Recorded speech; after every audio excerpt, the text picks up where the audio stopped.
Moi, j'aime bien dire que les sites internet, ils ont 3 niveaux d'efficacité. Le premier, c'est un site internet, ça rend une entreprise crédible. L'étape d'après, c'est la visibilité. C'est là où on va rajouter du référencement naturel.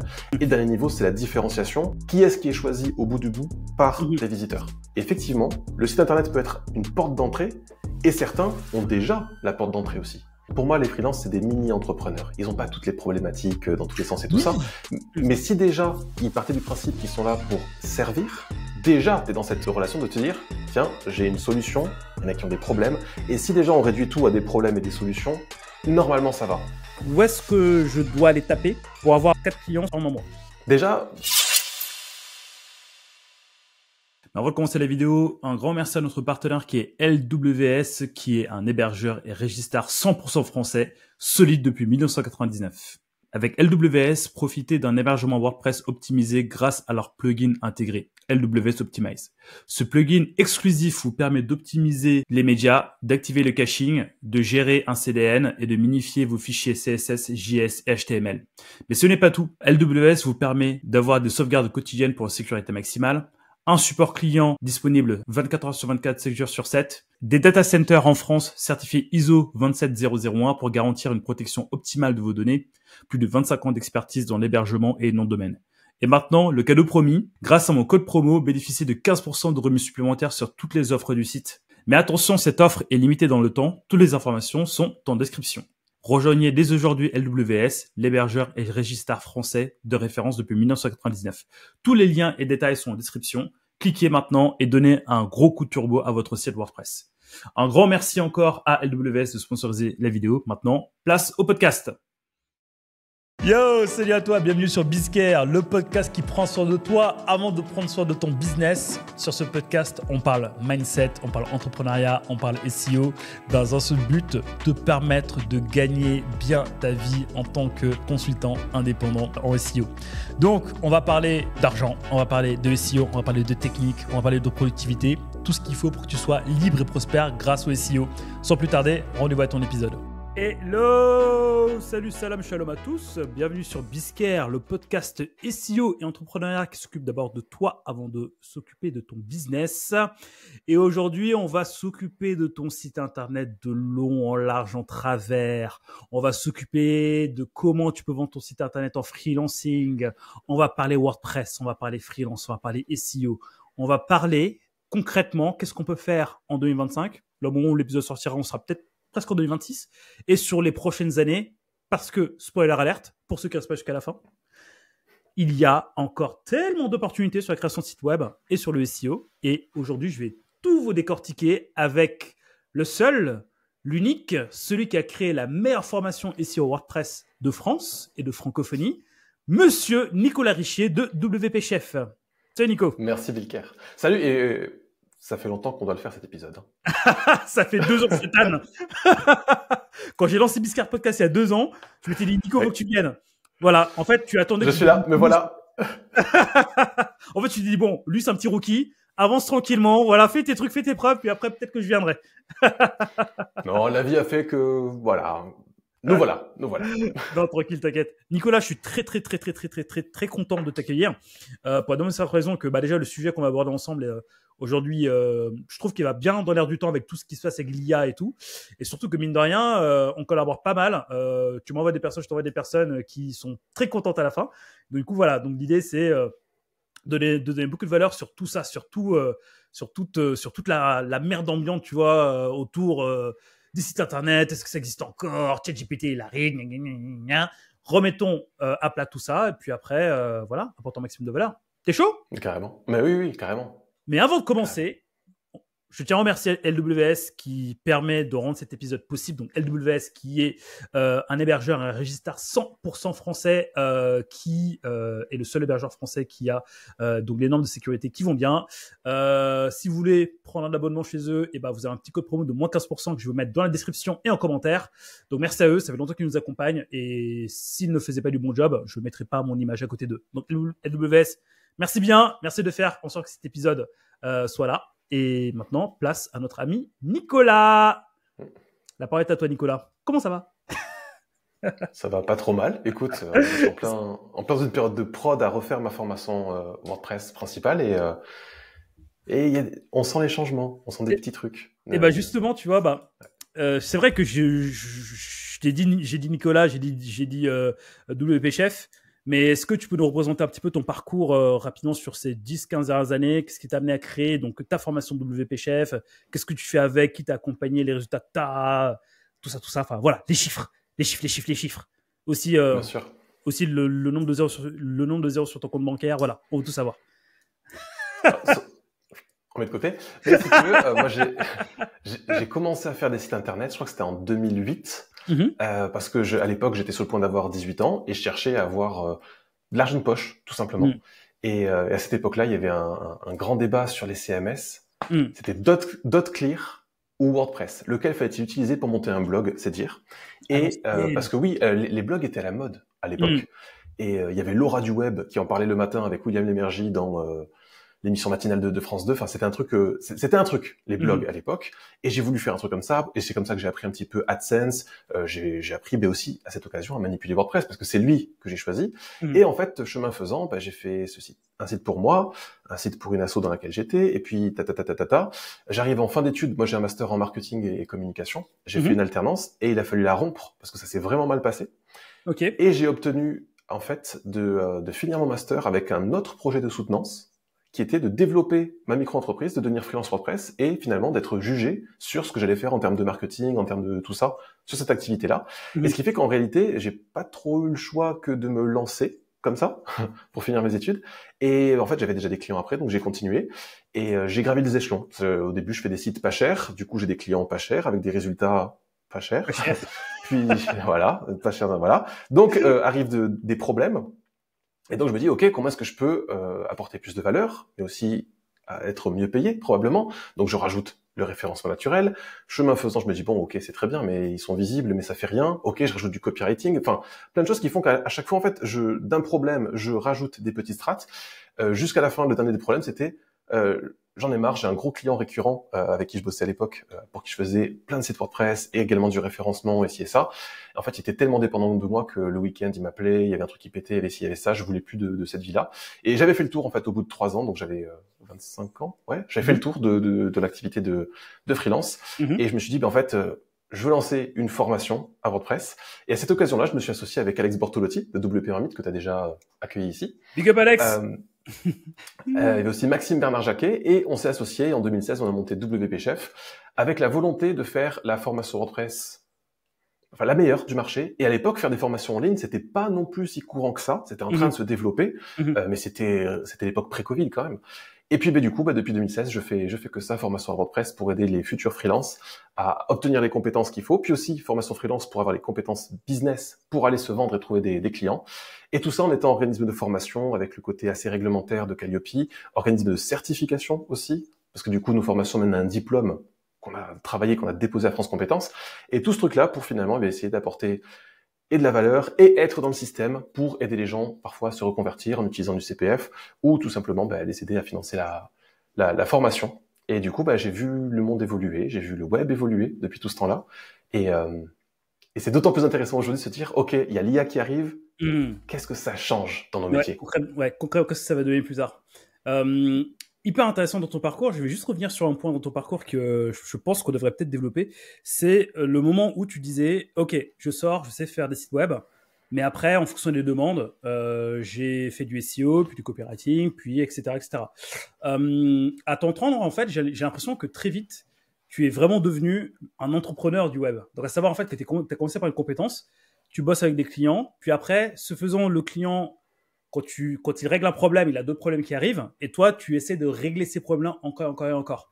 Est-ce que toi, dans ta carrière, tu as pu voir, tu as pu observer le fait que la création de site web, au final, c'est juste une porte d'entrée que tu dois proposer, et ensuite développer pour pouvoir ensuite, derrière, se dégager un salaire, notamment pour ceux qui veulent se lancer à leur compte. Voilà. Donc, en gros, est-ce qu'on doit rentrer par ça? Enfin, quand on rentre par la création de site web, est-ce qu'on doit tout de suite développer d'autres compétences pour pouvoir se dégager un salaire ou bien pas nécessairement? Ça va franchement dépendre de la maturité du client qu'on a face à nous. Moi, j'aime bien dire que les sites internet, ils ont 3 niveaux d'efficacité. Le premier, c'est un site internet, ça rend une entreprise crédible. C'est OK, je suis pas un scam, je suis pas une arnaque. J'ai même fait un site internet, regardez, j'ai mon nom de domaine et ci et ça. Donc il y a le côté de crédibilité. L'étape d'après, c'est la visibilité. C'est là où on va rajouter du référencement naturel. Et donc on a face à nous des entreprises qui sont prêtes à mettre plus d'argent sur la table parce qu'elles attendent plus de retours, plus de visibilité, indirectement aussi, plus de chiffre d'affaires. Et dernier niveau, c'est la différenciation. C'est OK, maintenant que je suis dans le top 3 ou le top 5, qu'on se tire la bourre avec mes concurrents, qu'on est tous bien positionnés sur les bonnes requêtes. Qui est-ce qui est choisi au bout du bout par les visiteurs? Et donc, en fait, j'ai vraiment gravi ces échelons-là en me disant, effectivement, le site Internet peut être une porte d'entrée et certains ont déjà la porte d'entrée aussi. Et c'est là où c'est super intéressant parce que il y a également la rédaction web, il y a le copywriting, il y a le référencement naturel, il y a le référencement payant. Il y a plein de disciplines qui viennent toutes se greffer sur d'abord un socle, c'est le fait qu'il faut un site Internet. Et donc, c'est la porte d'entrée géniale pour rentrer chez certains, pour refondre chez d'autres aussi, ou parfois se dire aussi, tiens... Je veux même plus faire de site internet. Moi, j'en suis arrivé là à un moment. Par contre, je vais intervenir sur le site existant et ne faire que le référencement. Comme toi, tu fais. Ouais, exactement. Ouais, moi, ce que je fais. Typiquement, en fait, là, ce que tu dis là, ça me fait penser à un système solaire. Tu vois, il te faut ton soleil, qui est ton site web. Donc, toi, les personnes que tu accompagnes, on a ce site. Puis après, un soleil dans un système, écoute, c'est bien, c'est cool. C'est une grosse masse, c'est à 99% de la masse. Mais par contre, si tu veux si tu veux qu'il y ait un peu de vie, va falloir un Jupiter, va falloir une Terre, va falloir une Lune, va falloir un Mercure, une Vénus et tout, tu vois. Bon, après, tu verras quelles compétences tu vas mettre sur chaque planète. Mais toujours est-il qu'en fait, toutes ces compétences-là autour, donc le référencement naturel, le référencement payant, le copywriting, la rédaction web, l'IA aujourd'hui, tu vois, tout ça en fait gravite autour de ton site web. On peut même en dire d'autres. L'administration système, la sécurité, etc. En fait, il y en a plein d'autres qui gravitent autour. Et en fait, à t'écouter, et même par rapport en fait aux personnes que nous aussi, qui viennent de chez toi, qu'on accompagne chez nous, chez SEO Pareto, j'ai l'impression en fait que si on veut avoir un beau système et qu'on veut bien servir nos clients, en fait, petit à petit, il faudrait faudrait qu'on élargisse notre panel de compétences, pas nécessairement toutes les avoir, mais les élargir pour qu'on puisse en fait justement avoir un beau système solaire qui tourne dans sa voie lactée. Waouh, dis moi, je suis un poète, moi. Tu allais fort, hein. C'est Alors après, par rapport à ton image, il y a aussi un risque, et on le voit, nous, on a des personnes qui ont peur de pas être à la hauteur, qui ont peur de ne jamais en savoir assez, et du coup, ça veut dire aussi qu'elles s'imaginent qu'elles n'ont pas suffisamment de valeur tant qu'elles savent pas faire le système solaire complet. Et ça, c'est un piège. C'est un piège de malade, de se dire, je dois d'abord tout maîtriser, et une fois que je serai prêt, donc au cimetière, c'est bon, je pourrai me lancer, et je pourrai commencer à être crédible. Là, je suis entièrement d'accord. Le syndrome de l'expert. Il faut absolument que je sois parfait à 100% avant de faire quelque chose. Alors qu'en fait, ton client, il s'en fout complètement. T'as besoin d'être à 100% pour te rassurer, mais en fait, ton client, il avait peut-être besoin que de 5%. Exactement. Et puis, alors encore, en fait, il faut une meilleure compréhension des besoins des clients pour savoir de quoi ils ont besoin et de savoir aussi de se dire, tiens, par exemple, moi, dans un système solaire, je sais juste faire le soleil et une seule planète. Qui sont les clients aujourd'hui qui existent, qui n'ont besoin que de ça, et auprès de qui je peux déjà leur apporter, et du coup être rémunéré. Et après je grandis, et après je me forme un petit peu plus, et après j'ajoute une deuxième planète. Mais ce truc de se dire je serai jamais assez, c'est sans fin, ça sert à rien. Et au contraire, le marché a besoin de tout, même si on peut entendre des fois des gens sur LinkedIn dire que non... si tu sais pas faire ça, t'as même pas le droit d'exercer. Enfin, on a les puristes qui viennent, qui essaient d'écraser les autres. Et du coup, c'est intéressant. Hein. Ils ont leur réalité à un certain niveau, et ça devient leur vérité qu'ils veulent appliquer sur tout le monde. Il y a tellement de nuances, il faut tout pour faire un monde en fait. Tu sais, en fait, moi, c'est ce que j'ai l'habitude de dire aux personnes que j'accompagne, mais également à mes clients. Moi, je me positionne plus comme un SEO, comme un créateur de site web. Moi, je me positionne comme un entrepreneur qui va résoudre un problème. C'est quoi? C'est d'essayer de faire de l'argent sur Internet, tu vois. Et donc, du coup, ça, c'est le problème macro, tu vois. Et selon moi, toutes les personnes qui sont indépendants, ils doivent mettre cette cape, mettre cette casquette, mettre cette identité de « je suis un entrepreneur ». Je suis là, en fait, pour aider mon client qui a un site web à que son site soit visible pour que derrière, il puisse convertir derrière. Et en fait, en fonction de ça, je pense que si on a juste cette big picture, on n'aura pas spécialement besoin de rentrer dans ce perfectionnisme, mais juste obtenir ce dont on a besoin, bien avoir l'information dont on a besoin pour aider ce client. Parce qu'en fait, je suis allé un peu vite, mais un entrepreneur, c'est quoi? C'est quelqu'un qui aide une personne à résoudre un problème. la compétence, en fait, elle vient, enfin, c'est un prétexte pour résoudre ce problème. Donc, en fait, à mon avis, si tu as une compétence macro et peut-être une autre compétence à côté, effectivement, comme tu dis, c'est là où je te rejoins à fond, c'est largement suffisant pour avancer. Et je pense que c'est ce que les freelances devraient vraiment avoir en tête constamment. Embrasser cette identité pour, je pense, prospérer dans ce qu'ils font. Qu'en dis-tu? Bah oui, carrément. Okay.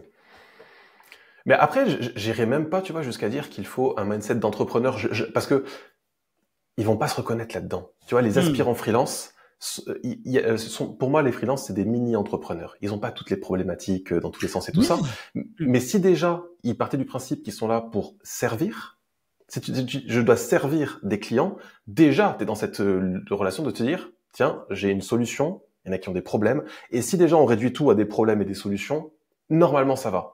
Mais il faut ce travail d'introspection, parfois, même souvent, parce qu'il y a plein de gens qui se disent, ah ben tiens, je vais faire des sites internet. Pourquoi? Parce que j'aime faire des sites internet. Ouais, enfin, c'est pas parce que t'aimes faire ça, que t'es introverti, que t'aimes rester derrière ton ordinateur, que d'un coup, d'un seul, c'est bon, tu vas vivre de ton activité. Il faut tellement plus que ça. Non, il faut comprendre, il faut même s'immerger avec des gens, avec des entrepreneurs qui, eux, ont des problèmes, comprendre comment est-ce qu'on peut les aider, quoi. Toi, je sais pas chez toi, mais moi, j'ai plein de gens qui ont été débloqués par une simple phrase. Je suis là pour aider mes prospects et pas pour signer une prestation.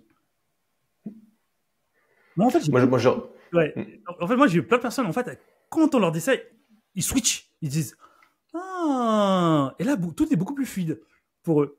Tu vois, leur valeur perçue augmente. Donc, forcément, ils ont moins peur de défendre leur prix. Tu vois, et derrière, comme par magie, pouf, il y a des clients qui pop. Et toi, avance. Bien sûr. Et moi, je leur dis juste, allez résoudre des problèmes. Trouvez des entreprises qui ont des problèmes, résolvez-les. Punchline. C'était Biskia Podcast. Merci beaucoup. non, mais en fait, je rigole beaucoup sur ça, mais c'est quand même important d'avoir cette identité-là avant d'aller voir plus, avant de parler d'IA, avant de parler de compétences et tout, avant de parler de marché qui est fermé.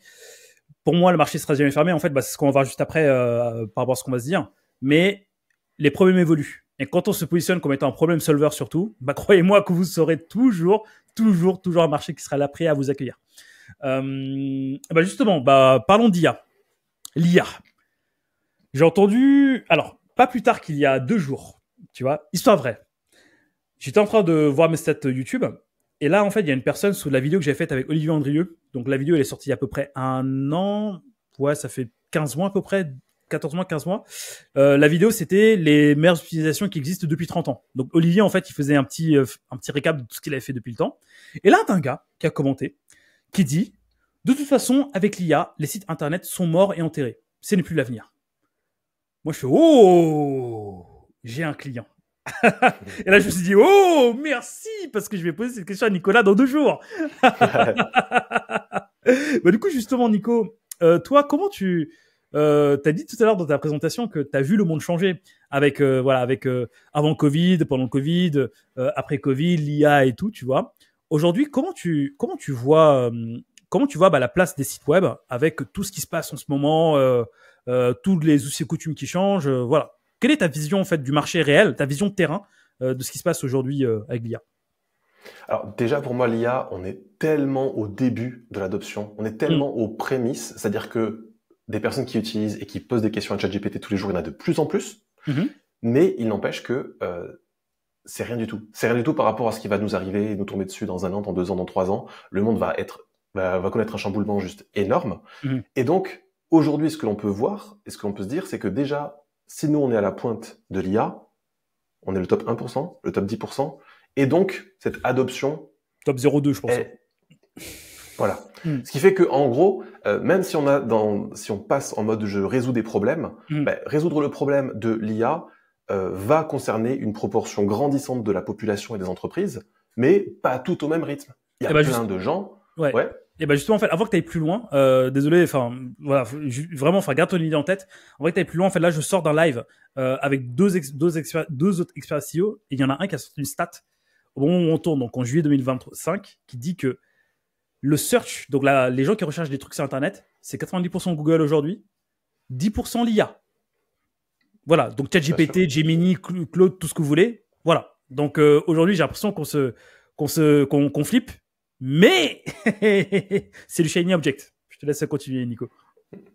Ouais, puis le gros changement que nous on va vivre en France, c'est le jour où les AI overviews de Google arriveront. Là, le jour où Google commence à mettre bien de l'IA dans les résultats de recherche, ça va vraiment et beaucoup plus profondément changer les comportements. Mais quand bien même, le problème sous-jacent, c'est qu'il y a des entreprises qui tous les jours aimeraient être trouvées par des gens qui les recherchent. Exactement. Ça se passe avec des moteurs de recherche, avec des LLM et donc des intelligences artificielles. Le problème reste entier, ça reste le même.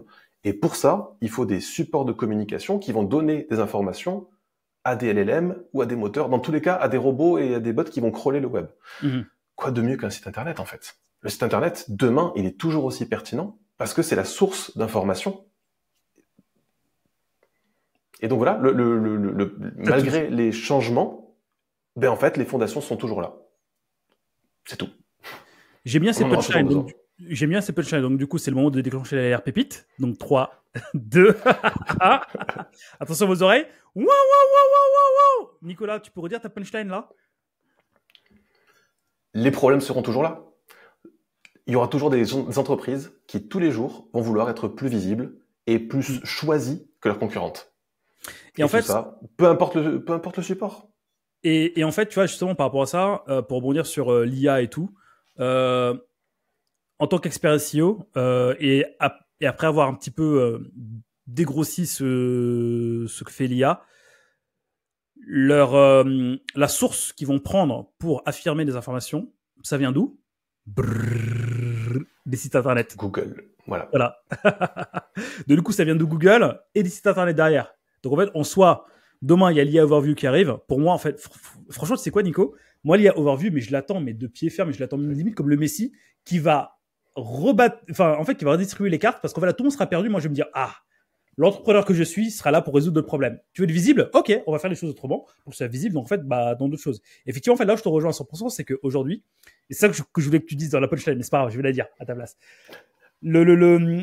Les sites internet sont des fondations, sont des piliers, en fait, tu vois. C'est des fondations. Et pour moi, en fait, c'est des fondations qui seront là pendant encore masse d'années. Vous aurez le temps de vous construire une carrière de freelance, d'avancer dessus, de faire votre premier million et après vous dire, bon, du coup, j'en ai marre, je fais autre chose, que les sites internet que les sites internet seront encore là. Donc, du coup, en fait, aujourd'hui, je pense qu'il faudrait peut-être éviter ce shiny object de, oui, mais attends, site internet, oulala, l'IA, Franchement, il y a un marché qui est large. Et d'ailleurs, il me semble que tu as des chiffres pour nous confirmer ça? Ouais, carrément. Mais c'est-à-dire qu'en fait, on se pose la question. En fait, parce que là, on était en train de se dire, tiens, il y aura des problèmes de visibilité, les sites seront toujours pertinents. Ok, mais est-ce que ce seront toujours des humains qui feront des sites internet ou est-ce que ce seront des IA qui feront des sites internet? Parce que pour moi, l'enjeu, il est là aussi. Qui fait les sites de demain? Les IA qui font des sites toutes seules, franchement, au début, moi j'ai regardé, c'est pas crédible non plus. C'est vrai que c'est une IA, quoi. C'est de la soupe, c'est relativement fade. C'est voilà, il n'y a pas de site qui sort du lot. C'est tout est tiré vers la moyenne et là la moyenne est plutôt basse. Et du coup, la vraie question c'est ok, est-ce que dans quelques mois, dans quelques années, des entreprises vont se dire non mais mon site je vais pas le confier à quelqu'un, je vais le faire moi-même avec de l'IA. Ça pourrait se produire. Et d'ailleurs, toutes les solutions tendent vers ça. Wix va te mettre de l'IA, Elementor te met de l'IA. Tout le monde va intégrer de l'IA dans tous les sens. Ça c'est pas un souci. Mais est-ce que il y aura toujours besoin d'un humain expert pour savoir si l'IA a fait quelque chose de bien ou quelque chose de mauvais? Pour moi, il en faudra toujours. T'as tout dit en fait. Franchement, t'as tout dit. Et peu importe les stats en réalité, tu vois, peu importe les parts de marché, peu importe la demande ou quoi que ce soit, c'est aujourd'hui le mieux qu'on puisse avoir comme compétence quand on travaille avec de l'IA, c'est suffisamment d'expertise et de sens critique pour se dire, ok, est-ce que l'IA m'a dit un truc pour me faire plaisir? Parce qu'il y a des billets comme ça, ou est-ce que, franchement, c'était bien? Et moi qui utilise de plus en plus, tout à l'heure, je faisais des recherches sur l'ergonomie, les règles sur les intitulés des liens, les libellés et tout ça, et je lui dis, mais est-ce que tu me sors là, ça m'a l'air d'être des principes ultra hardcore, enfin, dans la vraie vie, c'est pas très réalisable. Ah oui, tu as raison. Et en fait, dans tous les cas, l'IA essaie de me flatter. Genre, ah oui, ton raisonnement est intéressant. T'es pas une personne. Dis-moi que j'ai tort, s'il te non, plaît. non, mais même pas. C'est en fait, il y a ce truc qui est presque néfaste aussi et qui nous laisse croire que derrière il y a une âme ou un truc comme ça. Et c'est qu'un moteur probabiliste. Il y a des mots qui sont assemblés les uns avec les autres. Et en fonction de ce qu'on dit et ce qu'on attend, et même notre historique, on va avoir plus ou moins des choses. Il faut avoir la compétence de savoir si oui ou non, on a de la merde sous les yeux ou des pépites. Et ce truc-là, il va encore falloir des humains qui vont être bien formés, qui vont expérimenter, qui vont faire plein de choses par eux-mêmes. Et les entreprises qui se diront un jour, ah non, plus besoin d'humains, je vais faire tout avec des IA. Allez-y, cassez-vous les dents. Et puis un jour, vous reviendrez et vous direz, bon, en fait, voilà, comme une refonte SEO très classique. Oh, j'ai perdu tout mon trafic. Ah bon? Bizarre. Bon. Vous avez changé toutes les URL, c'est ça? Oui. Allez. On va laisser peser. Justement, tu vois, je pense que là, tu viens de... Alors, attention, je vais parler comme une IA. Oui, merci Nicolas, tu as bien raison. Les IA ne vont pas remplacer les êtres humains.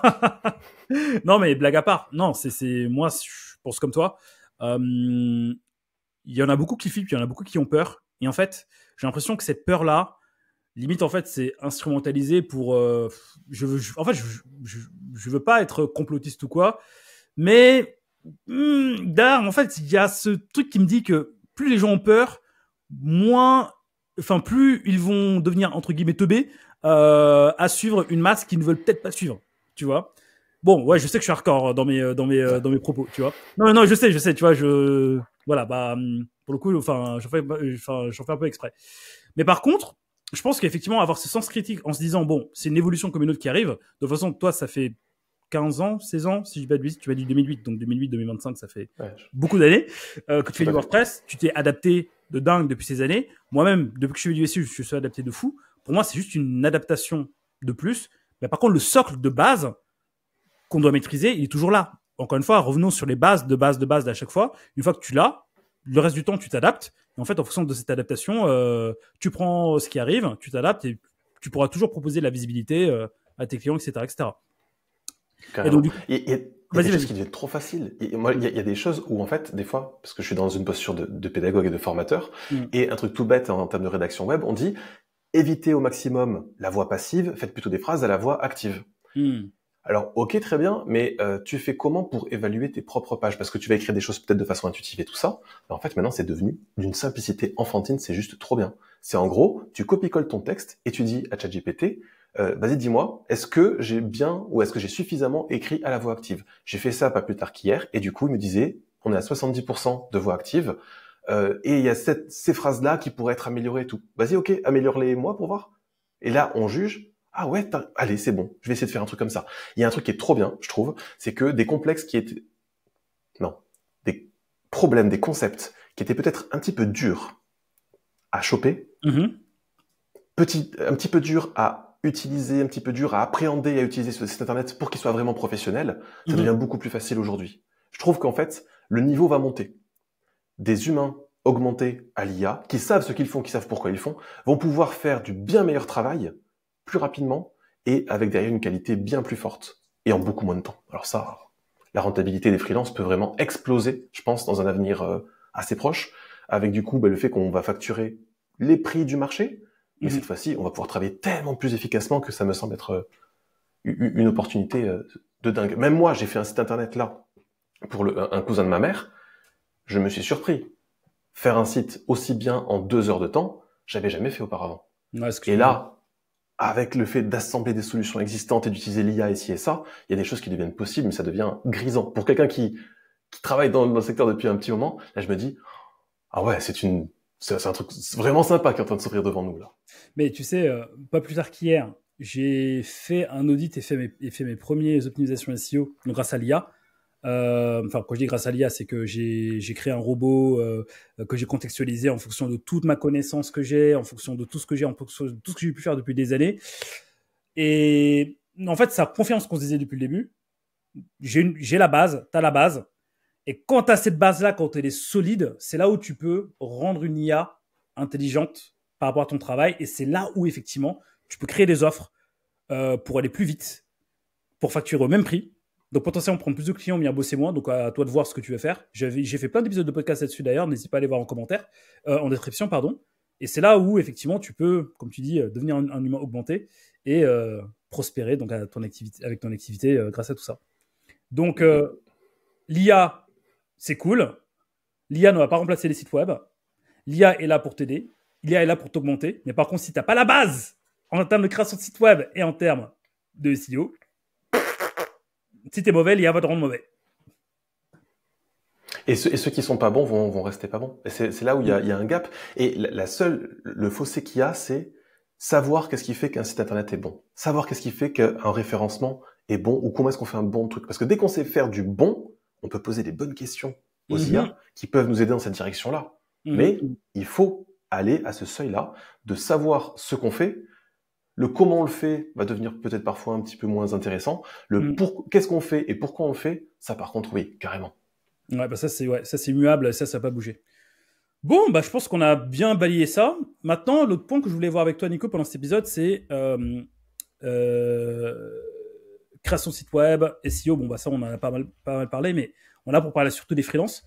Ceux qui nous écoutent sur BCA Podcast, il y en a beaucoup qui se disent, ok, mais en fait, est-ce que si je dois faire un site web, est-ce que je dois aller sur WordPress, est-ce que je dois aller sur un autre, comment je dois me positionner, et surtout comment je peux faire pour avoir des clients avec cette double compétence. Toi, concrètement, dans ce que tu fais, toi au quotidien, dans ce que tu proposes à tes élèves, dans ce que tu proposes dans tes parcours, est-ce que tu as des pépites des 20-80 à nous donner pour justement bien se positionner, bien se vendre et vivre de son activité de créateur de site web /SEO? Pour moi, déjà, il ne faut pas tomber amoureux de ces outils. C'est-à-dire qu'en fait, il y a des gens qui sont des spécialistes de WordPress, il y a des gens qui sont des spécialistes de Webflow, et ça fait des guerres de religion. Bah, chacun va taper sur l'autre et tout ça. Ça sert à rien parce qu'en fait, on tombe amoureux de nos outils et on oublie qu'on est là pour résoudre des problèmes. On peut résoudre des problèmes de plein de façons possibles. Et du coup, peu importe l'outil qu'on utilise, mais des fois, ça va être un débat sur telle extension de SEO, ou non, celle-ci elle est meilleure, celle-ci elle est moins bien. On s'en fiche en fait. On s'en fiche parce qu'à un moment, si on sait ce qu'on fait et qu'on sait pourquoi on le fait, le comment importe un petit peu moins.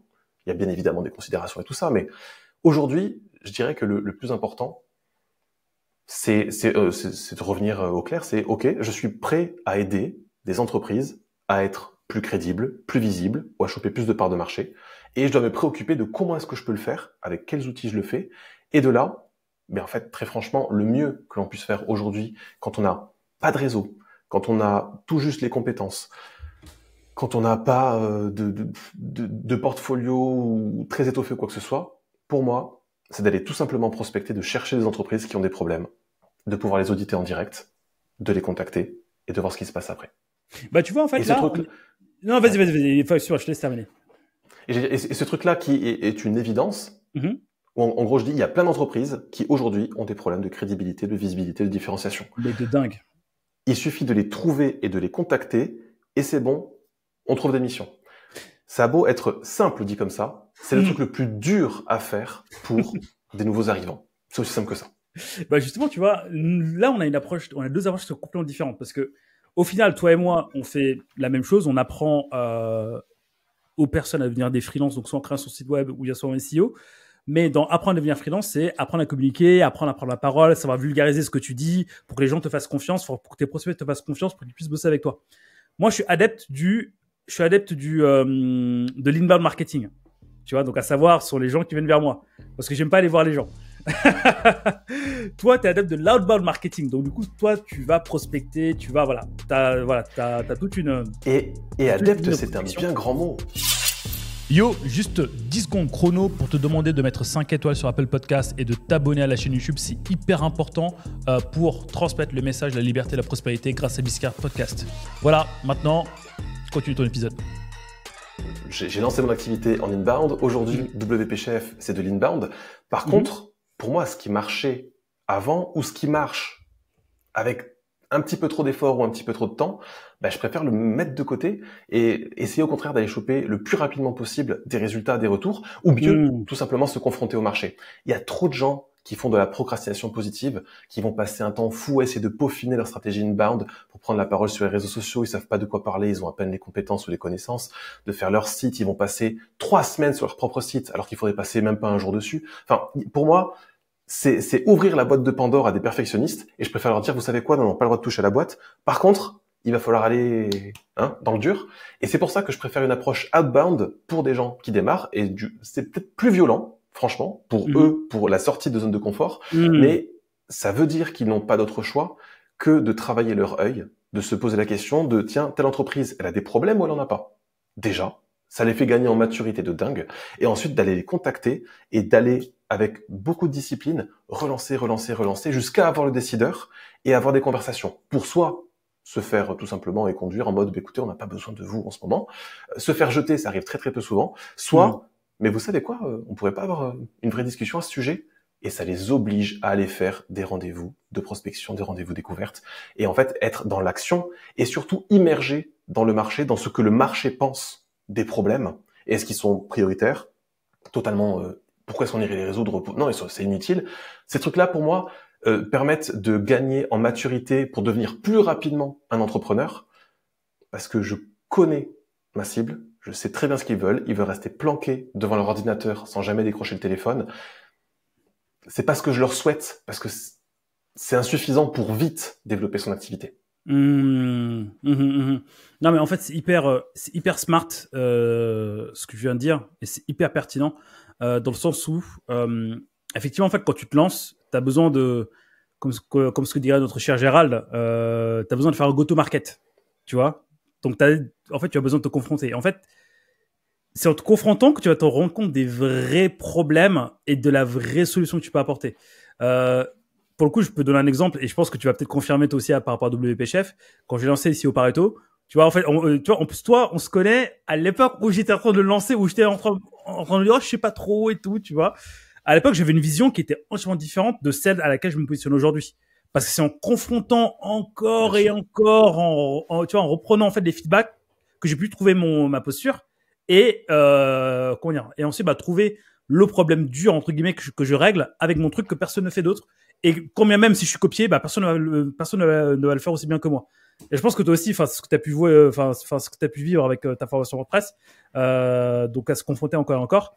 Et justement, tu vois, comme tu le dis si bien, les profils de ceux qui veulent faire de la création de site web ou bien du SEO, je veux pas donner une statistique à la con qu'on sortirait nos hommes politiques, mais j'aurais tendance à dire qu'il y a une grande majorité, c'est quand même des introvertis qui sont derrière leur ordinateur, qui veulent pas trop parler aux gens, tu vois. Donc toi, justement, comment tu t'y prendrais? Voilà, admettons qu'aujourd'hui, back to 2008, voilà, on est Nicolas de 2008, mais back to 2008 de ce Nicolas-là qui a déjà 2 enfants aujourd'hui, tu vois. Comment tu t'y prendrais justement, tu vois, aujourd'hui, si tu te lances avec zéro réseau, pour justement faire tes premiers clients? Prospection directe. Okay. Et c'est là où déjà je chercherai autour de chez moi, tout simplement. C'est ok. Où est-ce que j'habite? Parce que si j'habite, ça veut dire que potentiellement je viens de gagner 1 point de proximité avec ma cible. Parce qu'au début, je suis un inconnu. Quand on démarche, nous sommes des inconnus et on ne doit pas passer pour quelqu'un qui vend de la rénovation énergétique, des panneaux photovoltaïques. Enfin, il y a un seuil à franchir. Et le premier des points qui est relativement facile, c'est, écoutez, on n'habite pas très loin, vous et moi. Moi, j'habite là, ici, vous exercez là, c'est le village d'à côté, c'est la ville d'à côté, on est dans la même agglomération. Peu importe, il y a ce côté déjà proximité géographique. Et du coup, le but du jeu, c'est de se dire, ok, dans ma zone géographique, comment est-ce que je fais pour trouver des entreprises? Premier point. Ensuite, comment est-ce que je fais pour les filtrer, pour m'assurer que je suis pas en train de m'adresser à des sociétés qui n'ont pas les moyens de me rémunérer? Donc, il faut déjà avoir une petite idée de combien va coûter la prestation. Et moi, j'aime bien utiliser le principe du 1%, $1. En gros, si une entreprise fait 100 000 € de chiffre d'affaires, lui proposer une presta à 1 000 €, ça peut passer. Il va pas y avoir de... Voilà. Si on propose une presta à 10 000 et que ça représente 10% du chiffre d'affaires annuel, là, c'est costaud. Moi, j'aime bien... $1. J'aime beaucoup. Mais ouais, mais en fait, c'est ce truc de se dire, je vais pas... Pourquoi est-ce que j'irais me confronter à un marché insolvable? Pourquoi est-ce que j'irais me confronter à des gens qui ont déjà du mal à faire développer leur activité? Moi, j'ai une solution pour eux, mais elle est relativement chère. Jamais ils vont accepter. Il faut que j'en convainque combien? Il faut que je redouble d'efforts, il faut que je sorte les rames pour qu'ils acceptent de lâcher peut-être 1 000 €. Non, peut-être que 1 000 €, c'est c'est ce qui les sépare de la précarité. Donc non, c'est pour ça aussi. Oh, il faut qu'on en parle de suite. Les freelances en micro-entreprise et les auto-entrepreneurs, ils veulent bosser avec des gens qui leur ressemblent, avec des auto-entrepreneurs. Génial. 2 populations précaires qui veulent travailler ensemble et qui peuvent pas se payer les unes les autres. Trop bien. Alors, ça fait mal. Désolé pour ceux qui nous ont écoutés, qui se reconnaissent. Mais bon. Mais voilà, comme j'ai dit, Bisquière, on prend d'abord soin de toi avant de prendre soin de ton business. Mais parfois, il faut dire les choses. Et en fait, il y a un principe simple, c'est quand un avion a une dépressurisation ou quand un avion doit se crasher, on doit d'abord mettre son propre masque à oxygène avant de mettre celui des autres. Si on veut pouvoir aider des gens, on doit pouvoir nous-mêmes vivre de notre activité. Si on s'enchaîne et si on s'entête avec une cible qui n'a pas les moyens de nous payer, on aura beau avoir une mission sociale. Mais non, mais je veux les aider, ils méritent une première ou une seconde chance. Ce sont les oubliés du web et ci et ça. Super, il y a une mission. Mais ça ressemble à du bénévolat, ça ressemble à une cause caritative, ça ressemble à un truc qu'on ferait peut-être au niveau d'une association. Et il y aurait peut-être des subventions pour nous aider à faire ça, pour avoir un impact social. En réalité, là, désolé, on est dans un monde relativement capitaliste. Et là, le but du jeu, c'est au contraire de se dire, OK, tu veux aider des gens? Il y a des professions qui font ça, notamment les avocats, ils font du pro bono. Sauf que le cabinet, il tourne avec des clients qui ont les moyens, et c'est ça qui permet de dégager du temps pour travailler, pour des sujets, des cas plus compliqués ou qui font plus plaisir. Mais attaquer direct avec le client de cœur qui n'a pas de moyens, ben, il n'y a rien de tel pour ne pas réussir à lancer son activité, à devoir fermer et plier les boutiques. Hein. Mais tu sais, c'est extrêmement important parce que ce que tu viens de dire là, et je pense que tu l'as vu parmi les personnes que tu as formées, et moi-même parmi les personnes que je forme, il y en a beaucoup qui me disent, Bilka, moi je vais aider les gens comme toi, tu fais pour aider les gens. Moi je fais, moi j'ai d'abord mangé, mais pas auprès de vous. Hein. Oui. J'ai d'abord mangé auprès de boîtes qui vont, chez qui je facture. Je mange bien, je fais manger ma famille, et ensuite je suis dans ma mission et tout, qui me fait kiffer, mais c'est là où on avance ensemble. Donc effectivement, là tu viens de rappeler un truc qui est hyper important, que tout entrepreneur, peu importe son niveau de, peu importe son niveau, doit ancrer. Si tu veux être dans une mission et tout, patata, assure-toi d'abord toi de manger, et puis après, là tu peux aider les autres. Merci pour ce rappel, je pense que c'est hyper important. Et du coup, parce qu'on était dans une méthode de prospection, c'est parce qu'en fait, il faut trouver des entreprises qui ont suffisamment de moyens. Alors, soit on a des bases de données, on arrive à voir un petit peu le chiffre d'affaires, on peut creuser, on va sur société.com, sur Papers. Alors, moi, j'ai un site et je vais pouvoir le montrer aussi. Soit on a ça, soit en fait, des fois, il faut déduire. Il y a combien de salariés? Est-ce qu'il y a un local qui est loué? Est-ce qu'il y a une flotte de véhicules? Tous ces trucs-là sont des indices qui permettent de se dire, OK, je suis en train de bosser avec quelqu'un qui a déjà des charges. S'il y a des charges, c'est qu'il y a du chiffre d'affaires pour les payer, normalement. Après, est-ce qu'ils sont rentables ou pas? Ça, c'est un autre problème. Mais déjà, il faut se dire que potentiellement, si on respecte cette règle du 1%, $1, et qu'on se dit, par exemple, tiens, un site one page, le site minimal, c'est 1 000 €. OK, on peut proposer du site one page, soit à des gens qui ont un capital de lancement et qui se sont dit, moi, j'ai 10 000 € de côté pour lancer mon entreprise et je juge qu'il faut 1 000 € pour un site et je le mets dès le début. OK, les créateurs des entreprises, c'est pas la meilleure des cibles, mais pourquoi pas. Mais sinon, il faut viser des entreprises qui font déjà au moins 100 000 € de chiffre d'affaires. Et plus on cherche des trucs comme ça, et plus on doit se dire aussi, OK, je vois quel est mon panier moyen, je vois où mon prix plancher, je ne dois pas cibler des entreprises qui sont en dessous. En tout cas, en prospection. Peut-être qu'avec le réseau, peut-être qu'avec de la mise en recommandation, de la recommandation du bouche à oreille, peut-être que d'autres opportunités peuvent arriver et ne vont pas respecter ces règles-là. Mais quand on est en train de sourcer et de qualifier des entreprises pour les contacter, autant maximiser nos chances de réussite. Et quand bien même, les chiffres du passé ou les indices qu'on a ne nous disent rien de la situation actuelle. Il y a plein de gens qui vont démarcher avec ma méthode et qui me disent, c'est dommage, l'entreprise est ferme. Et ouais, on avait 0 indice. C'était pas écrit en rouge sur le site internet qu'il fallait être refait et que l'entreprise fermait. On a plein de cas comme ça. Mais au moins, on filtre un petit peu pour s'éviter trop de déconvenues. Mais il y a une autre question que j'aime bien aussi me poser, c'est, OK, comment est-ce que ce que je fais va être rentable? Le ROI x4, il est pas mal. En gros, si je vends un site 1 000 €, dans quelles conditions, comment est-ce que je peux imaginer que ce site-là génère 4 000 € pour mon client? Et bien évidemment, on sait c'est un site à 2 000, 8 000, enfin voilà. Hein. Et en fait, ça veut dire aussi qu'on est obligé de changer de posture et de se dire, OK, ce prospect-là, comment est-ce qu'il fait son chiffre d'affaires? Et c'est là où il y a une inégalité qui est juste profonde. Prenez une créatrice de bijoux qui va avoir, je sais pas moi, 5 € de marge sur un collier qu'elle vend. Prenez un expert comptable qui, à chaque fois qu'il signe un nouveau client, c'est à peu près, 1 000 € récurrents au minimum. Vous avez 2 business models différents. Vous avez la créatrice de bijoux, il lui faudra un volume monstre pour rentabiliser son site internet, d'autant plus e-commerce. Alors que l'expert comptable, il suffit qu'il ait peut-être 4 clients avec un site one page et d'un coup c'est bon, il est rentable. Et ça veut dire que on sait, on a pris l'oxygène, on a donné l'oxygène au suivant. Qu'est-ce qui se passe quand on a 2 personnes qui ont de l'oxygène? Après, il y a peut-être de nouvelles opportunités qui apparaissent.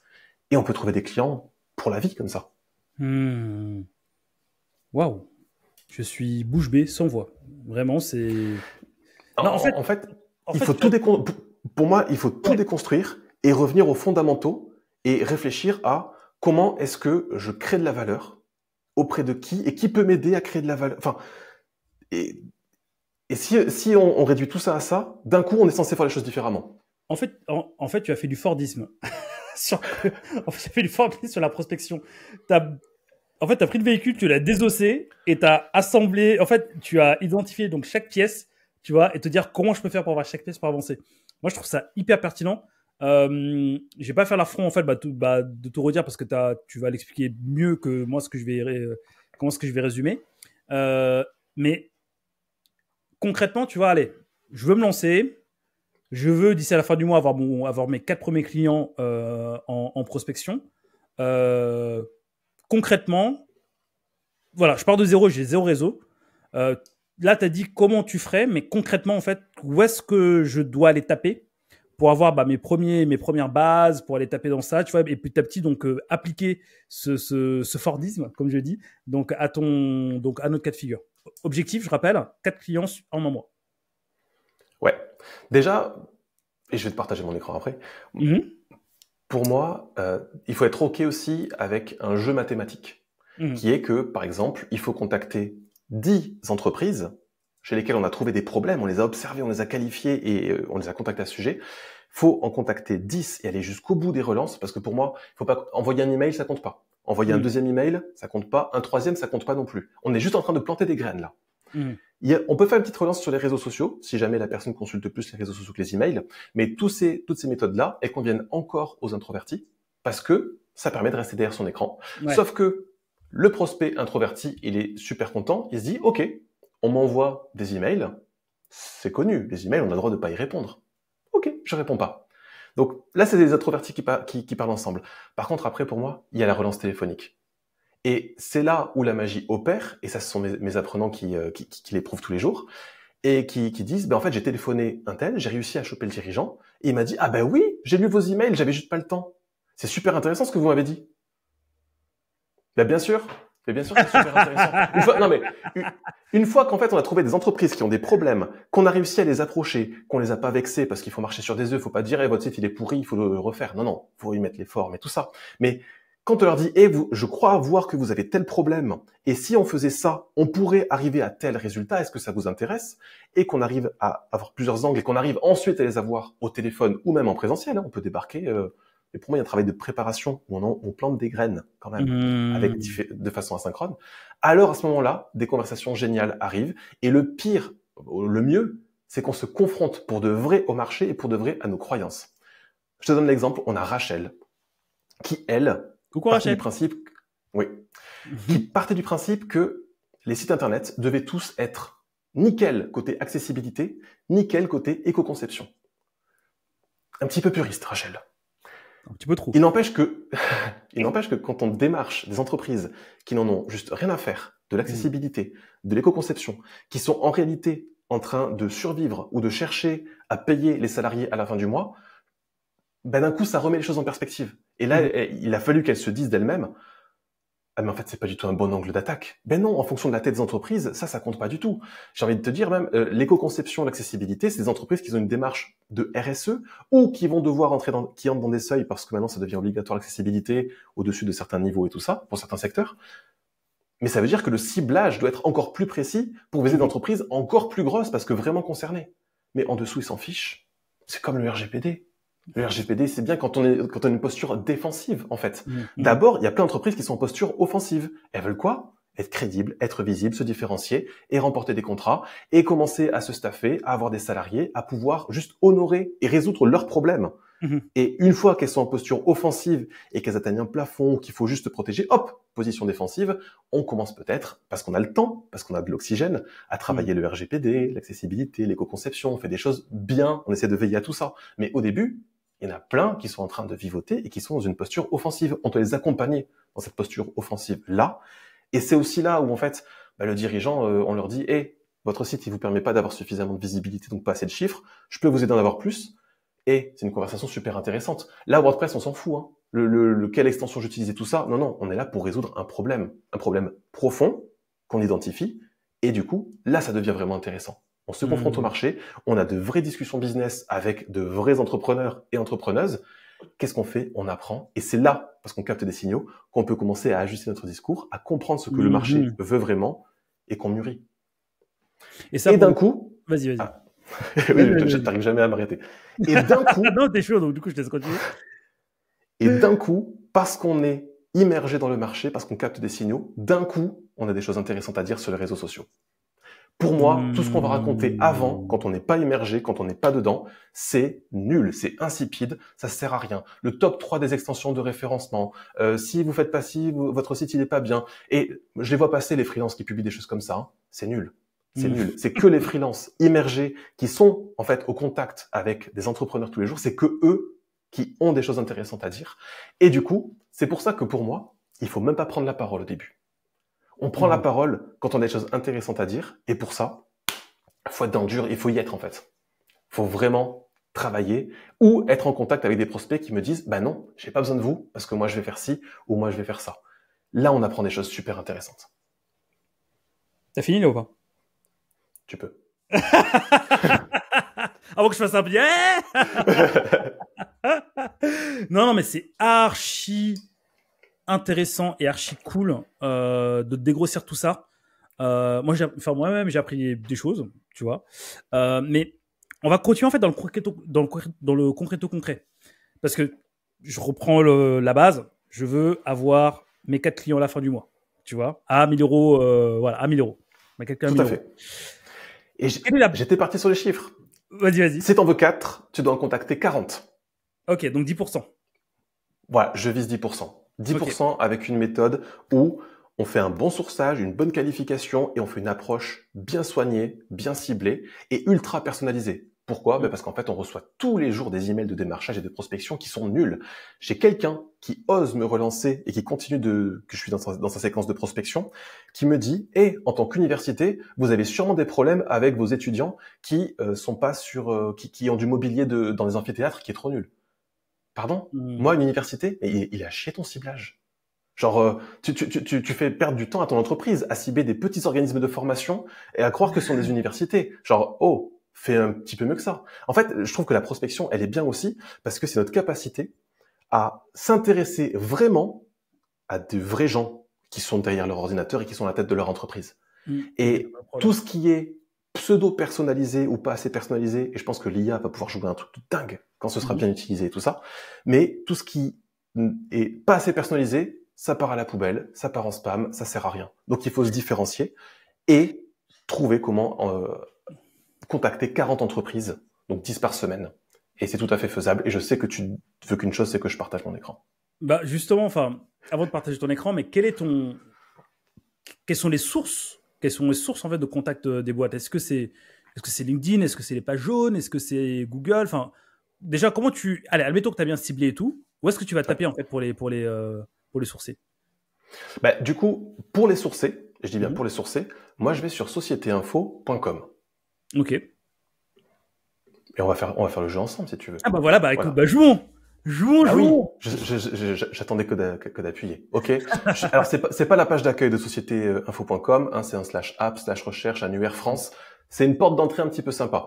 C'est gratuit jusqu'à un certain niveau et du coup, on va pouvoir jouer. T'es dans quelle région, Bilker? Je suis présentement en Normandie. Allez, Normandie. Tu es du coup dans quel département? Dans le 7-6, 76, Seine-Maritime. Allez, Seine-Maritime, let's go. T'es à Rouen même? T'es à quelle ville, toi? Je suis dans la petite bourgade de Barentin.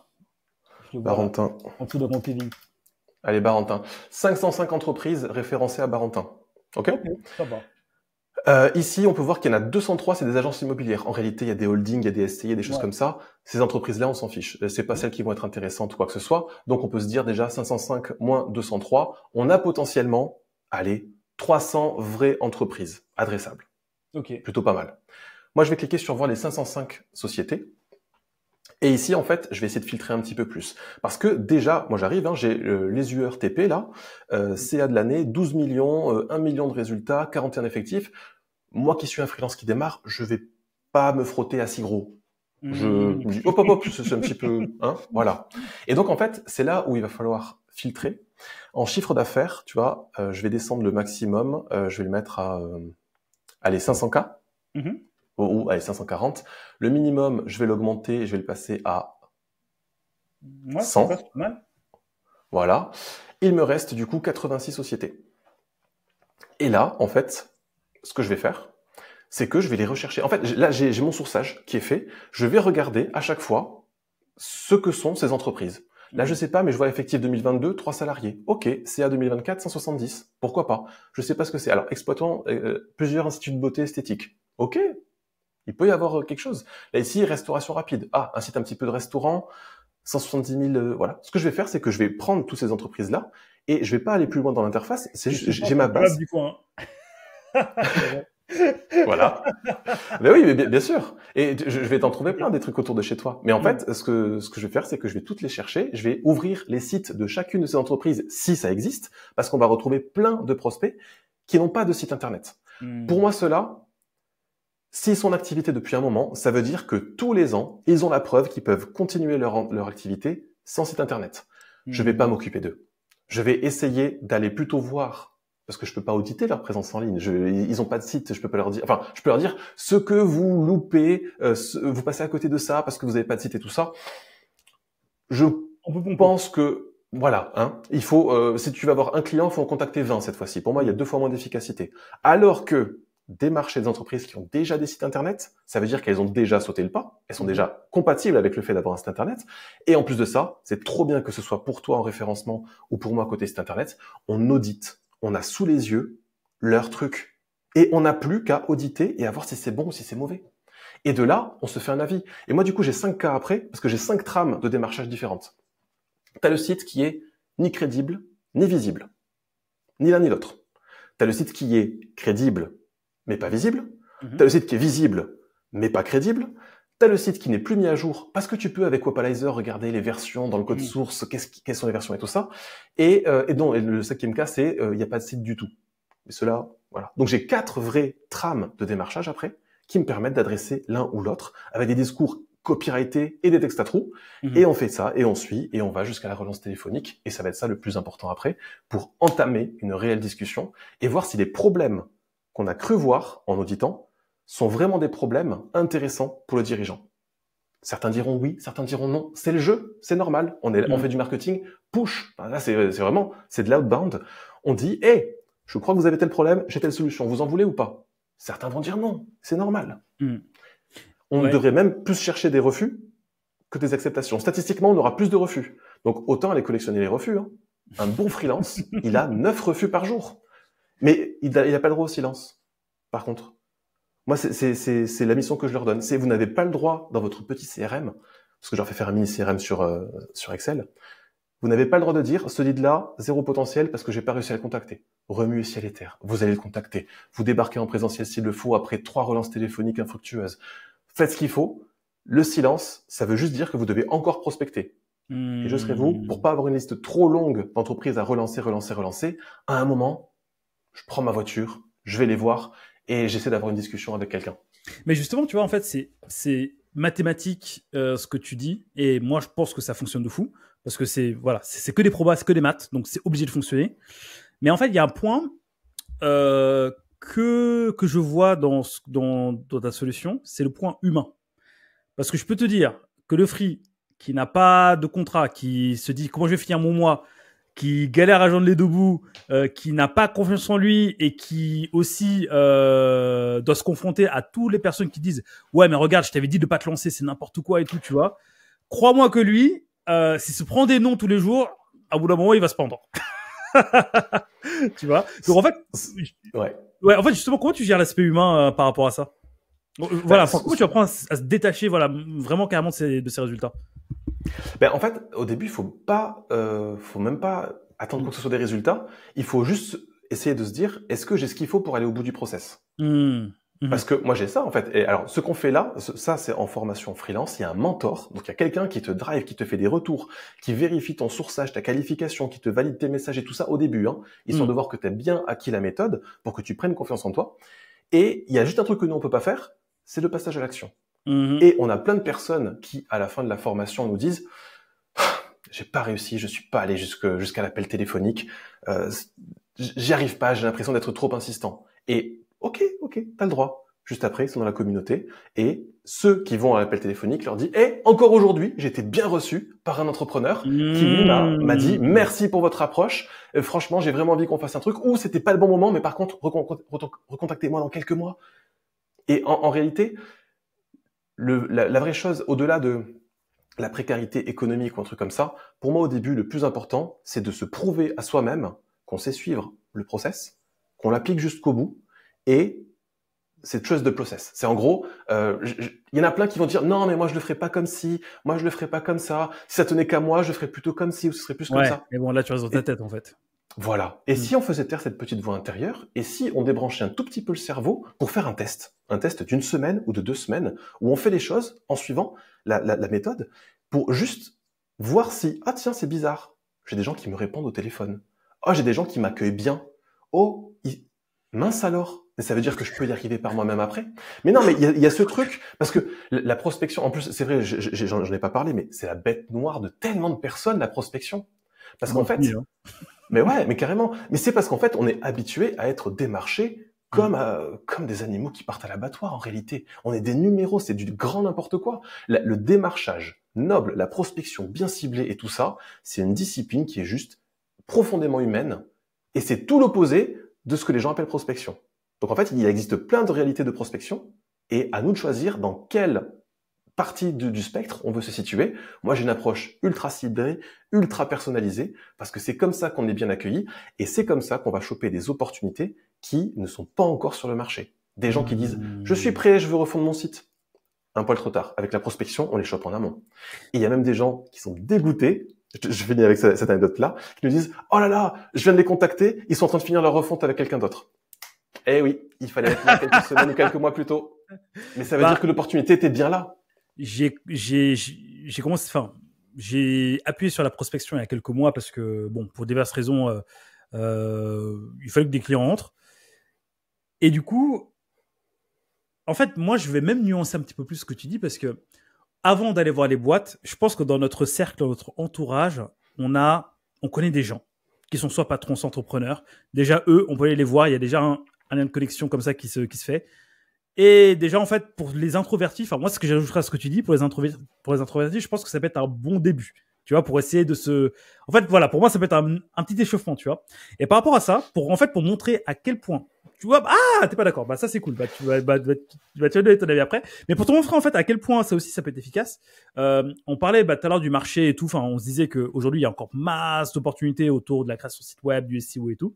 Il n'y a pas si longtemps que ça, j'ai contacté justement des personnes autour de mon cercle 1. Et il y en a un qui m'a dit « Bill Kier, mais c'est le ciel qui t'envoie. Mais attends, mais là, tu me contactes alors que j'ai un sujet là sur la table. Et écoute, j'ai ça comme budget. » Alors que le budget, il représente l'équivalent de ce que j'aurais pu faire avec 4 clients.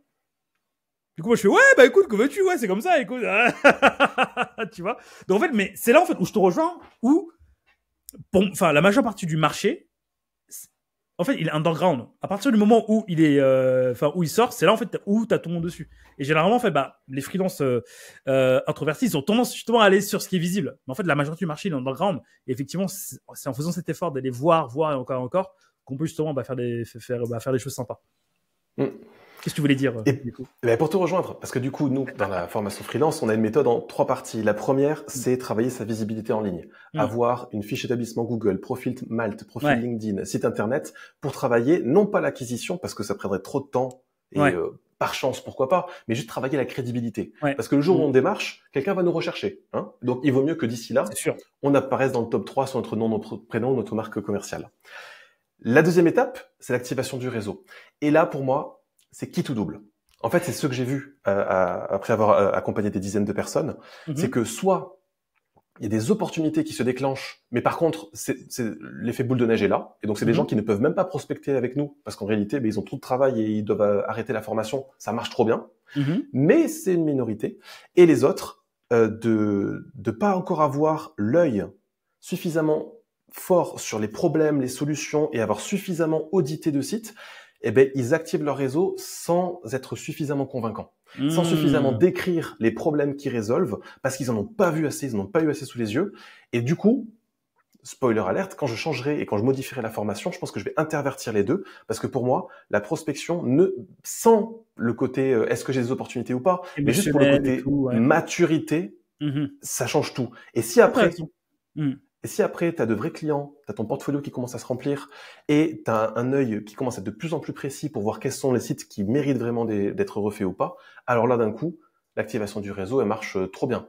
Mais des personnes qui partent de zéro, bah, je préfère les envoyer au charbon pour bien travailler la posture au Va te travers de la planter. prospection. Regarde ça, et Mais puis ouais. après, on verra après. Non, mais make sense. Non, mais c'est archi fort. Franchement, c'est cool. Bon, bah, je pense qu'on a balancé la pépite là aujourd'hui, mon cher Nico. Je suis en train de revoir un petit peu ce que je voulais voir avec toi. Donc, tu nous as parlé de la méthode pour aller choper du client, comment tu fais concrètement. J'ai même appris des choses que j'ai notées. On s'est dit, voilà, que la création de site web a l'air de l'IA, tout ça, il y a un marché qui est énormissime. Que si vous voulez vous lancer en 2025, il y a encore masse de place. La compétence c'est antifragile par rapport à l'IA. Les IA overview, c'est la nouvelle opportunité. Comment remplacer son salaire avec le SEO, la création de site web et aussi sa posture de freelance. Pour moi, on n'a rien oublié. Est-ce qu'on a oublié quelque chose, mon cher Nico? Il y a de la place pour les courageux. Il y a de la place pour les personnes qui ont vraiment les crocs et qui vont être OK pour attaquer le marché underground, en fait. Des personnes qui vont rester derrière leur ordinateur à attendre que des missions tombent en se disant ma compétence a forcément de la valeur, je vais être trouvé, quelqu'un va un jour tomber sur moi et c'est parti, ma carrière sera lancée. Moi, j'y crois pas. Moi, je crois plus qu'à une seule chose, c'est des personnes qui ont une réelle volonté d'avancer, qui vont le faire. Et c'est hardcore, hein, mais je pense qu'il y a plein de gens qui rêvent de liberté financière, d'indépendance, de ci, de ça, qui viennent dans le marché des freelances pour les mauvaises raisons, qui ne sont pas prêts à payer le prix du démarrage d'activité, qui se disent que c'est bon, en fait, ils lancent l'activité et ça va ressembler comme en année 3, l'année 3 où le bouche à oreille fait qu'en fait, on refuse des missions, on a augmenté nos tarifs, c'est confortable et tout. Non. La première année, et surtout les premiers mois, il faut charbonner, on a beaucoup de choses à prouver au marché et à se prouver à soi-même. Il faut être OK pour payer ce prix d'abord. Je sais que j'en ai effrayé plus d'un, mais ça veut dire aussi que toutes les personnes qui se disent « mais ouais, je suis partant pour un challenge, c'est parti ». Mais c'est comme un marathon. Et les personnes qui s'inscrivent pour un marathon, c'est juste pour passer la ligne d'arrivée ou c'est aussi pour s'entraîner tous les 2 jours? Il faut être OK, hein. Il faut être OK avec l'entraînement, il faut être OK avec tout le process qui mène finalement à franchir la ligne d'arrivée. Et dans le monde, il n'y a pas tout le monde qui aime la course à pied, il n'y a pas tout le monde qui va faire des marathons. Par contre, il y a des gens qui sont compatibles avec ça, et avec les bonnes méthodes et avec de la discipline, de la motivation, il y a de la place. Vraiment, il y a plein d'opportunités. Tu vois, en fait, moi, je conclue juste par ça. Souvent, en fait, je dis aux personnes qui veulent se lancer, qui sont encore salariés et qui veulent se lancer, je leur dis, écoute, t'es en France, enfin, la majeure partie de ceux qu'on accompagne sont en France, je leur dis, écoute, t'es en France, tu as droit, si t'as bien bossé, t'as droit à 18 avant, c'était 24 mois de test, maintenant c'est 18, et apparemment, ça va peut-être être 15. Bon, bref, tu as au moins 1 an aujourd'hui de chômage devant toi. C'est là où il faut se casser les dents. Tester des trucs jusqu'à ce que tu trouves. Et en 1 an, effectivement, dès que tu charbonnes, enfin, tu vas trouver ton truc et à partir de ce moment-là, ça roule. Mais carrément. Mais c'est quoi 6 mois dans une vie? Parce que finalement, c'est 6 mois intensifs. D'ailleurs, c'est pas 6 mois, il faut se dire, oh non, mais je vais prendre mon temps, je vais prendre un petit peu de temps pour moi. Je vais faire un tour du monde. Il y en a qui en rêvent, hein, mais c'est juste qu'il faut pas attendre le dernier moment pour se dire, allez, maintenant que c'est bon, que j'ai bien soufflé, que j'ai pris 1 année pour moi, c'est parti, je vais lancer une activité.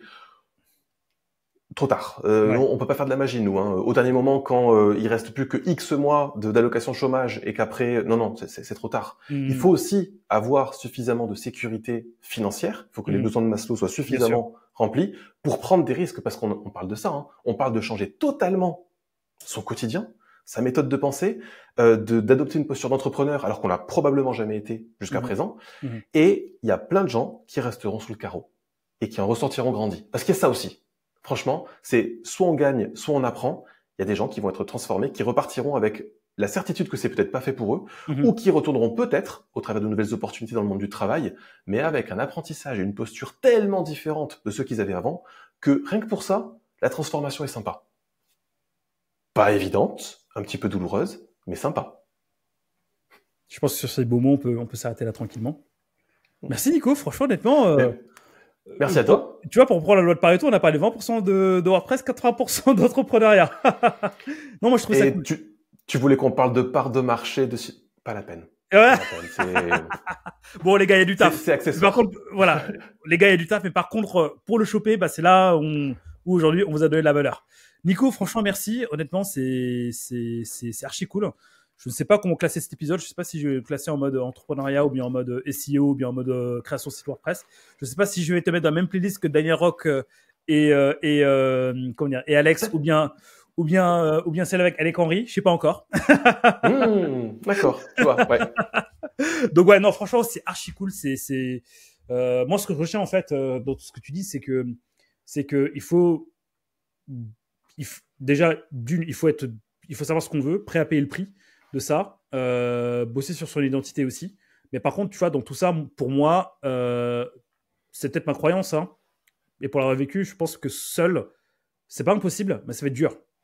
Et je pense que c'est quand on est accompagné qu'on peut venir avec ses doutes, et c'est OK de les avoir, de les partager, et de demander conseil à des gens qui sont passés par là, qui ont eu ces doutes, qui ont eu ces problématiques, qui ont eu ces peurs, qui peuvent en fait petit à petit t'accompagner jusqu'à ce que toi-même tu puisses avancer sur ça et voir si c'est fait pour toi ou pas. Et même si c'est pas fait pour toi, c'est OK, parce que tu t'es mieux découvert en tant qu'être humain. Biscard Podcast, prends soin de toi avant de prendre soin de ton business. La boucle est bouclée. La boucle est bouclée. Où est-ce qu'on peut te retrouver, Nico ?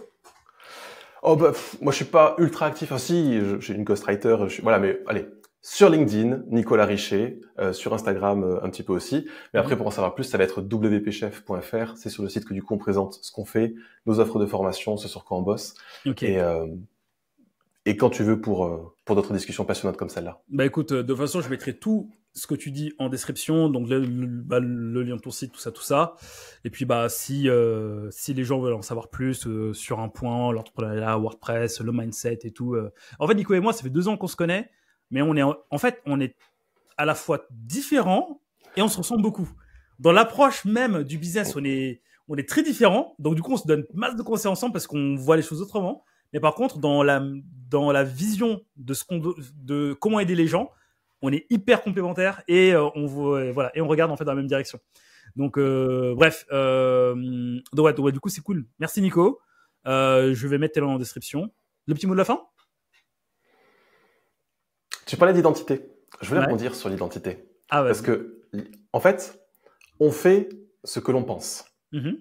Donc ça veut dire que déjà, il faut avoir des croyances compatibles avec ce que l'on va faire. Si on croit que par exemple un freelance, il ne prospecte pas, on ne fait pas. Mais on ne devient entrepreneur et on ne devient freelance que si on fait. Donc ça veut dire que déjà, il va falloir changer le système de pensée, changer les croyances pour passer à l'action, faire, et plus on fait, plus on est. Et après, c'est une boucle qui s'auto-alimente. Et c'est pour ça que seul, c'est compliqué, parce qu'on arrive avec notre bagage, avec les blessures qu'on traîne depuis le collège, avec ce qui s'est mal passé en entreprise à tel moment, avec ces années en tant que fonctionnaire. On a un bagage qui est lourd, et si on n'arrive pas à changer ou à décrypter le monde d'une autre façon, on ne passera jamais à l'action, et donc on ne sera jamais, parce que l'être dépend du faire cette fois-ci, on ne sera jamais ce que l'on rêve d'être. Il faut faire, et donc il faut penser différemment, surtout pour les gens qui nous écoutent, qui auraient essayé pendant très longtemps et pour qui ça marche pas. Ça veut dire qu'il faut changer quelque chose, aussi. Mic drop, voilà. On veut laisser réfléchir avec ça. C'est ça. Merci Nico, et merci Mickaël. Salut. Ciao. Et ciao. J'espère que cet épisode t'a plu. N'hésite pas à liker, t'abonner, partager cet épisode, mais également à mettre 5 étoiles sur la plateforme de podcast de ton choix. Et nous, on se dit rendez-vous pour une prochaine. Allez, salut, ciao.